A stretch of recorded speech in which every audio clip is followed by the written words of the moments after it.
মুম্বাই ইন্ডিয়ান্সের অধিনায়কত্ব চলে যাওয়ার পর এবার কি জাতীয় দলের অধিনায়কত্ব চলে যেতে পারে রোহিত শর্মার? সদ্য মুম্বাই ইন্ডিয়ান্সের নতুন অধিনায়ক হিসেবে নিযুক্ত হয়েছেন হার্দিক পান্ডিয়া, আর এর জেরে জল্পনা উঠেছে এবার কি জাতীয় দলের নেতৃত্ব থেকেও কোপ পড়তে পারে রোহিত শর্মার। তবে সেসব খবরে আপাতত ইতি ঘটতে চলেছে। একাধিক রিপোর্ট অনুযায়ী আসন্ন 2024 টি-20 বিশ্বকাপে ভারতের অধিনায়ক হিসেবেই থাকতে চলেছেন রোহিত শর্মা। আপাতত রোহিতকেই প্রথম পছন্দ হিসেবে রাখছেন নির্বাচকরা। সদ্য মুম্বাই ইন্ডিয়ান্সের অধিনায়কত্ব থেকে বাদ পড়ার পর রোহিত শর্মার টি-20 ক্রিকেটের ভবিষ্যৎ নিয়ে প্রশ্ন উঠেছে।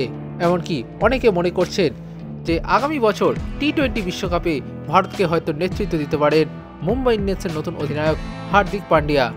তবে একাধিক রিপোর্ট অনুযায়ী মুম্বাই ইন্ডিয়ান্সে রোহিত শর্মার অধিনায়কত্ব চলে যাওয়াটাকে খুব একটা গুরুত্ব দিচ্ছেন না জাতীয় দলের নির্বাচকরা।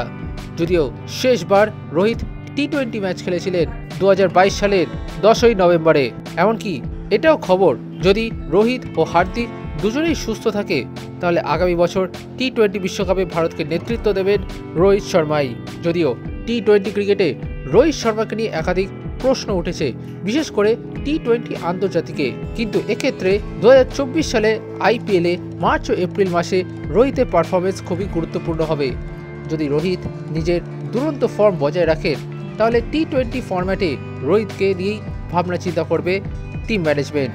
এই পরিস্থিতিতে অজিত আগারকারের নেতৃত্বে জাতীয় নির্বাচক কমিটি ও হেড কোচ রাহুল দ্রাবিড় রোহিতের টি-20 আন্তর্জাতিক ক্যারিয়ার নিয়ে গুরুত্বপূর্ণ সিদ্ধান্ত নিতে পারে। Extra time.